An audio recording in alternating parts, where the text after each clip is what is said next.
আজকের বচনটা ছিল এটাই। তাহলে বুঝতেই পারছেন বন্ধুরা যে ঈশ্বর আমাদেরকে কি বলে গেছেন, ঈশ্বর আমাদেরকে কি কি নির্দেশ দিয়ে গেছেন।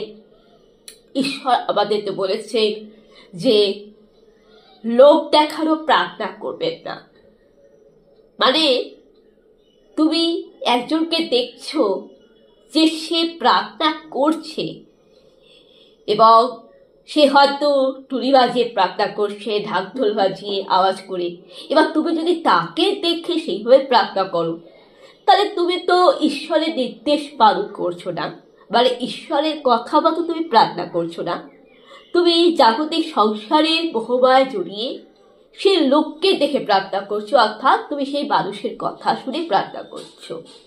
তোমাকে হয়তো কোনো মানুষ বা কোনো সমাজ তোমাকে পরামর্শ দিল এই নিয়মনীতি পালন করতে হবে, এইভাবে প্রার্থনা করতে হবে।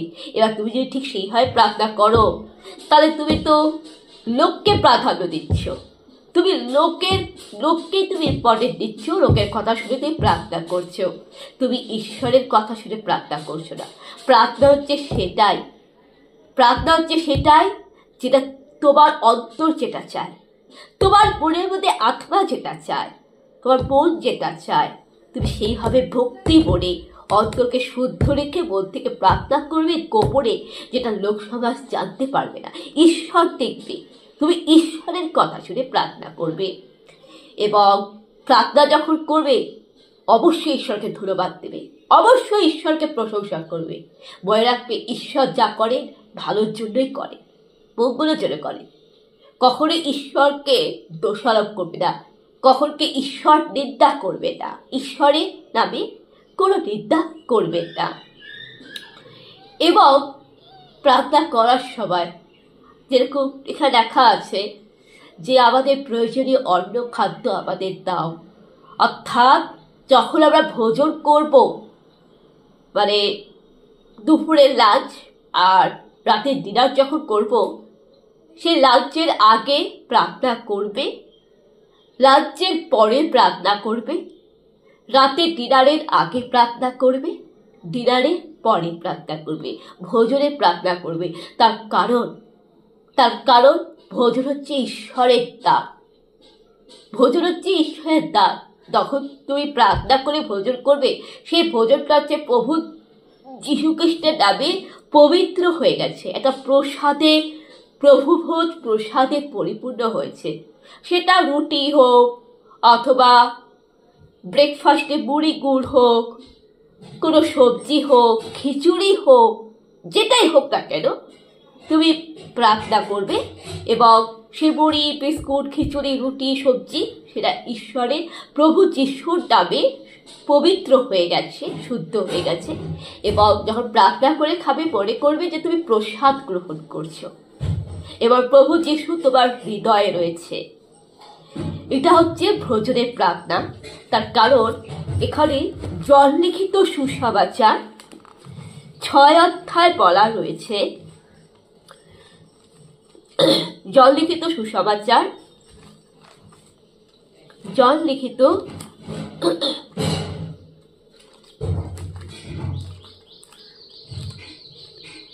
সুসমাচার, জনলিখিত সুসমাচার 6 অধ্যায় বলা রয়েছে যে প্রভু যিশু বলছে, আমি পৃথিবীর উত্তম খাদ্য, আমি পৃথিবীর জীবন্ত রুটি, যে রুটি স্বর্গ থেকে এসেছে, যে রুটি পিতা ঈশ্বর পৃথিবীতে পাঠিয়েছে তোমাদের জন্য। আমি সেই জীবন্ত রুটি।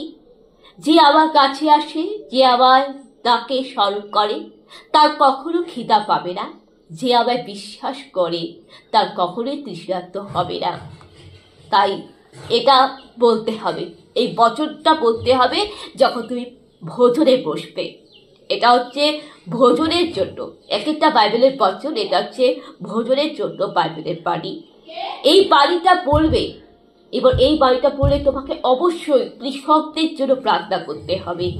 তার কারণ কৃষক হচ্ছে আমাদের অন্নদাতা।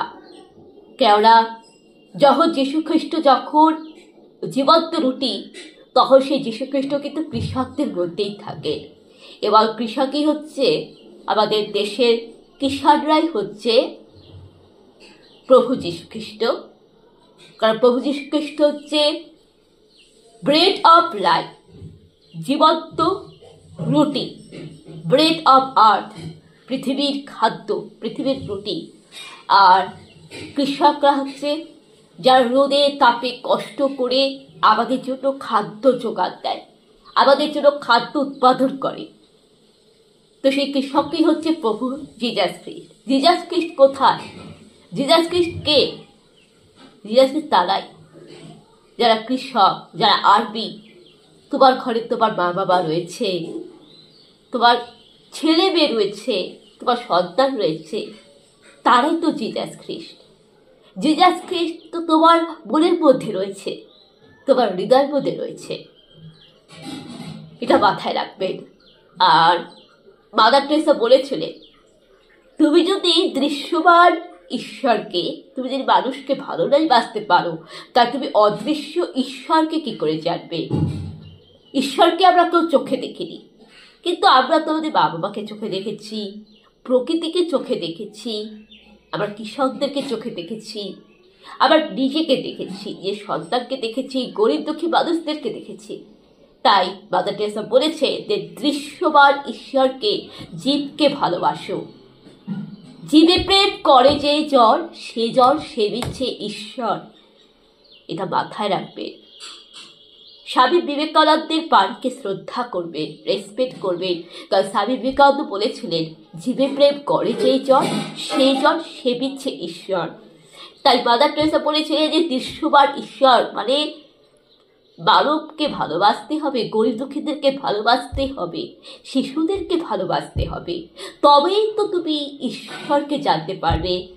আর মথি লিখিত সুসমাচারে প্রভু যীশুখ্রিস্ট বলেছিলেন, মথি 18 অধ্যায়, যে শিশুদের স্থান হচ্ছে স্বর্গ রাজ্যের শ্রেষ্ঠ।